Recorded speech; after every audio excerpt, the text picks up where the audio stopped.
Hello everyone, Chhattisgarh pre DElEd और pre BEd का यहाँ पर काउंसलिंग चालू हो चुका है।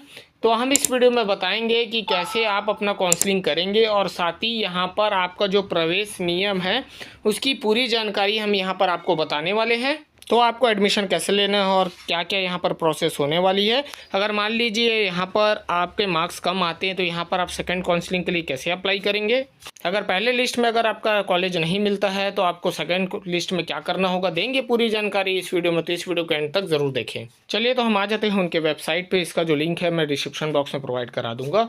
अब यहाँ पर SCERT के द्वारा यहाँ पर प्रवेश नियम और काउंसलिंग की नोटिफिकेशन यहाँ पर जारी कर दी गई है।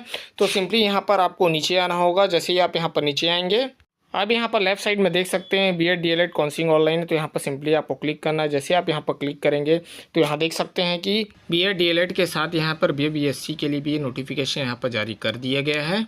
जैसे यहाँ पर क्लिक करेंगे तो यहाँ पर आपका PDF अपलोड हो जाएगा। जैसे ही यहाँ पर देखेंगे कि जो नोटिफिकेशन है वहाँ पर आपको ऑनलाइन काउंसलिंग के शेड्यूल के बारे में पूरी जानकारी दी गई है। यहाँ पर 2 चरण में आपकी काउंसलिंग होने वाली है। जो प्रथम चरण में यहाँ पर 3 मेरिट लिस्ट आपकी यहाँ पर जारी होगी। अब यहाँ पर पंजीयन और ऑनलाइन फॉर्म जमा करने की तिथि है वो है 29/8/2025 से 4/9/2025। यहाँ पर जो लास्ट डेट आपका होने वाला है वो 4/9/2025 का है। उसके बाद यहाँ पर देखेंगे जो प्रथम चरण की जो दावा आपत्ति की तिथि यहाँ पर होने वाली है वो है 9/9/2025 से 10/9/2025 के बीच में यहाँ पर आप दावा आपत्ति कर सकते हैं। उसके बाद जो आपका प्रथम चरण की जो सूची आने वाली है वो है 11/9/2025 को यहाँ पर वो जारी हो जाएगा।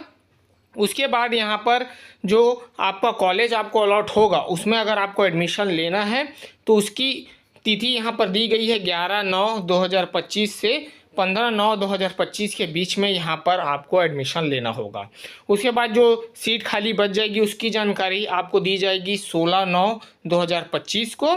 उसके बाद यहाँ पर प्रथम चरण की द्वितीय सूची की जो दावा आपत्ति का डेट है वो है 17/9/2025 का यहाँ पर डेट दिया गया है। उसके बाद यहाँ पर प्रथम चरण का जो द्वितीय सूची यहाँ पर जारी होगी उसका डेट है 18/9/2025 का डेट यहाँ पर दिया गया है।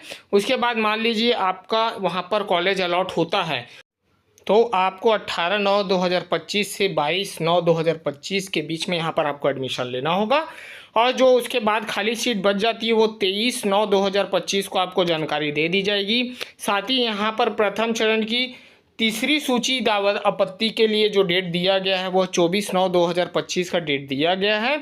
और तीसरी सूची जो जारी होगी आपकी वो 25/9/2025 को यहाँ पर जारी होने वाला है। अगर उसमें आपका कॉलेज अलॉट होता है तो आपको 25/9/2025 से 29/9/2025 के बीच में आपको यहाँ पर उसमें एडमिशन लेना होगा। अब यहाँ पर देखेंगे जो द्वितीय चरण का जो लिस्ट यहाँ पर जो ऑनलाइन आवेदन जो चालू होने वाला है वो 1/10/2025 से, और जो इसका लास्ट डेट होने वाला है वो 5/10/2025 जो दिया गया यहाँ डेट वो लास्ट डेट होने वाला है। फिर यहाँ पर जो द्वितीय दावा आपत्ति यहाँ पर द्वितीय चरण दावा आपत्ति जो यहाँ पर होगा वो है 9/10/2025 से 10/10/2025 का डेट यहाँ पर दिया गया है। फिर द्वितीय चरण का प्रथम सूची यहाँ पर जो जारी होगा वो 13/10/2025 का डेट यहाँ पर दिया गया है। उसके बाद आपका कॉलेज अलॉट होता है तो यहाँ 13/10/2025 से 16/10/2025 तक यहाँ पर आपको मौका दिया जाएगा कि ताकि आप एडमिशन ले सके। उसके बाद जो खाली सीट यहाँ पर जो बचेगी वो है 17/10/2025 का यहाँ पर आपको जारी कर दिया जाएगा। और यहाँ पर जो द्वितीय चरण का द्वितीय सूची दावा आपत्ति है वो है 23/10/2025 को जारी होगा। उसके बाद यहाँ पर जो आपका द्वितीय चरण का दूसरा जो सूची लिस्ट है वो जारी होगा वो है 24/10/2025 को। अगर उसमें आपका कॉलेज अलॉट होता है तो 24/10/2025 से 28/10/2025 तक का समय है कि आप उसमें एडमिशन ले सकते हैं। उसके बाद यहाँ पर जो सीट आपकी जो खाली रहेगी उसकी जानकारी आपको 29/10/2025 को आपको मिल जाएगी। उसके बाद द्वितीय चरण का तीसरा सूची का जो दावा आपत्ति वो 30/10/2025 का यहाँ पर डेट दिया गया है। फिर जो द्वितीय चरण का तीसरा जो सूची लिस्ट यहाँ पर जारी होगा वो है 31/10/2025। अगर उस पर आपका कॉलेज अलॉट होता है तो यहाँ पर आप 31/10/2025 से आप 6/11/2025 के बीच में यहाँ पर आप एडमिशन ले सकते हैं। उसके बाद जो सीट बचेगी उसकी जानकारी यहाँ पर 7/11/2025 को यहाँ पर दे दी जाएगी। तो यहाँ पर आप डेट्स याद रखेंगे कि प्रथम चरण से द्वितीय चरण तक यहाँ पर जितने भी डेट्स यहाँ पर दिए गए हैं, अगर मान लीजिए आपका नाम नहीं आता तो यहाँ पर 3 सूची यहाँ पर जारी होगी, तो एक बार क्रॉस चेक जरूर करें। नहीं है तो यहाँ पर सेकेंड चरण का भी मौका दिया गया, तो उसमें आप इसे अप्लाई कर सकते हैं। बट यहाँ पर आप डेट याद रखेंगे कब कब आपको यहाँ पर अप्लाई करना है और कब कब यहाँ पर सूची आपकी जारी होने वाली है। तो ऐसी आप यहाँ पर जो प्रवेश इन्फॉर्मेशन दिया गया है उसे आप एक बार ज़रूर चेक करें। अब यहाँ पर देखेंगे जो पंजीयन प्रवेश के लिए जो ज़रूरी डॉक्यूमेंट यहाँ पर लगने वाले हैं। सबसे पहले यहाँ पर प्री बीएड या प्री डीएलएड के अंक सूची आपको यहाँ पर लगेगा। उसके बाद यहाँ पर देखेंगे जो 12वीं का मार्कशीट है वो आपको यहाँ पर लगने वाला है। फिर यहाँ तीसरे में आपका जो डेट ऑफ बर्थ जिसमें है, जैसे 10वीं के मार्कशीट में, वो आपको यहाँ पर लगेगा डेट ऑफ बर्थ वेरिफिकेशन के लिए। उसके बाद यहाँ पर आपको लगेगा आपका कास्ट सर्टिफिकेट।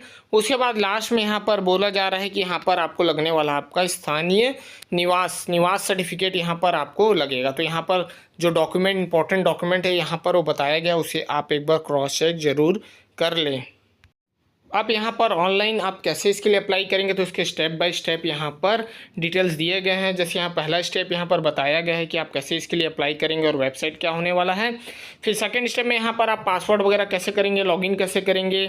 फिर थर्ड स्टेप में यहाँ पर देख सकते हैं कि आपका जो यहाँ पर पेमेंट जो होने वाला ऑल कैटेगरी के लिए यहाँ पर 300 रुपये आपको यहाँ पर पे करना होगा। ऑनलाइन पेमेंट गेटवे के माध्यम से आप यहाँ पर ऑनलाइन पे करेंगे। अगर मान लीजिए आप पेमेंट यहाँ पर करते हैं और यहाँ पर किसी वर्ष यहाँ पर आपका पेमेंट फेल्ड हो जाता है, तो यहाँ पर मान लीजिए लास्ट डेट नहीं है, तो एक दिन आप रुक कर आपका जो पेमेंट सेटलमेंट है उसे एक बार ज़रूर चेक करें, फिर अगले दिन इसका पेमेंट ज़रूर करें।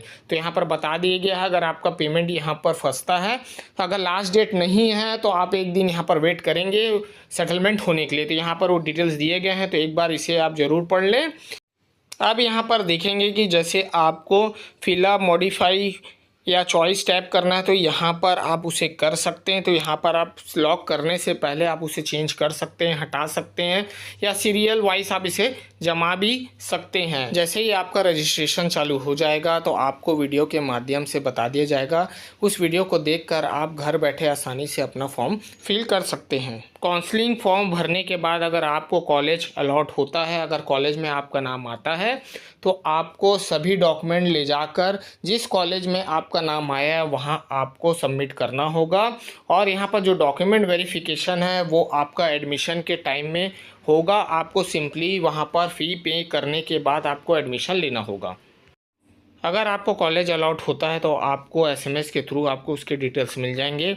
नहीं तो आप SCRT के वेबसाइट में जाकर लॉगिन कर आप उसे चेक कर सकते हैं। उसकी भी एक वीडियो हम अपने चैनल पर अपलोड कर देंगे ताकि आप उसे देखकर आप अपना अलॉटमेंट चेक कर सकें। अब यहाँ पर अगले चरण की प्रक्रिया के बारे में बात करेंगे। आप तो जानते ही कि यहाँ पर 2 चरण में यहाँ पर काउंसलिंग की जा रही है। जब प्रथम चरण द्वितीय चरण में आप 2 बार यहाँ पर अपना रजिस्ट्रेशन कर सकते हैं। दोनों चरण को मिलाकर यहाँ पर 6 मेरिट लिस्ट यहाँ पर आपकी जारी होने वाली है। अब यहाँ पर बोला जा रहा है कि अगर आपको कॉलेज अलॉट होता है, अगर आप उस कॉलेज में एडमिशन नहीं लेना चाहते हैं, तो सिंपली लॉगिन कर आप उस कॉलेज को यहाँ से रिजेक्ट कर सकते हैं। मगर इसकी सुविधा सिर्फ एक बार दी जा रही है, एक बार आप यहाँ पर रिजेक्ट कर सकते हैं। अगर दूसरी बार आपको कॉलेज अलॉट होता है तो यहाँ पर आप उसे रिजेक्ट नहीं कर पाएंगे और एक बार ये फ्री ऑफ कॉस्ट आपको मिलने वाला है। तो यहाँ पर फ्री आप इसे रिजेक्ट कर सकते हैं। यहाँ पर एक चार्ज नहीं लगेगा, आप दूसरे लिस्ट में शामिल हो जाएंगे। अब यहाँ पर बोला जा रहा है कि अगर आपने प्रथम चरण के काउंसलिंग में अपना रजिस्ट्रेशन कर लिया है और यहाँ पर 3 मेरिट लिस्ट में आपको कॉलेज अलॉट नहीं हुआ है और यहाँ पर आप कोई प्रेफरेंस में चेंजेस नहीं करना चाहते हैं, तो यहाँ पर आप फ्री में आप द्वितीय चरण में शामिल हो सकते हैं। अगर मान लीजिए आपको अगर प्रेफरेंस चेंज करना होगा तो बिना फ़ी पेमेंट करें यहाँ पर आप प्रेफरेंस चेंज नहीं कर पाएंगे। तो ये चीज़ का ध्यान रखें। अगर तीनों लिस्ट में अगर आपका नाम नहीं आता तो आप यहाँ पर फ्री ऑफ कॉस्ट में आप द्वितीय चरण में शामिल हो सकते हैं। तो ये चीज़ का आप यहाँ पर ध्यान रखेंगे। अब यहाँ पर बोला जा रहा है, मान लीजिए आपने प्रथम चरण में पहली सूची में आपका अगर कॉलेज अलॉट हो जाता है और आप उसे रिजेक्ट कर देते हैं, तो अगले चरण में आपको शामिल होना है तो आपको ऑनलाइन रजिस्ट्रेशन फॉर्म फिर से फिल करना होगा। अब यहाँ पर बोला जा रहा है कि अन्य कारण से आप बाहर हो गए हैं तो अगले चरण में दोबारा शुल्क भुगतान कर आप पंजीयन या रजिस्ट्रेशन आप यहाँ पर कर सकते हैं। अगर आपको कॉलेज अलॉट हो चुका है और आपने कॉलेज जाकर एडमिशन ले लिया है तो आप काउंसलिंग में दोबारा अपना रजिस्ट्रेशन नहीं करेंगे। चलिए तो फिर मैं ऐसी इंटरेस्टिंग वीडियो बनाते रहूँगा। मिलता हूँ नेक्स्ट वीडियो के साथ। Thank you.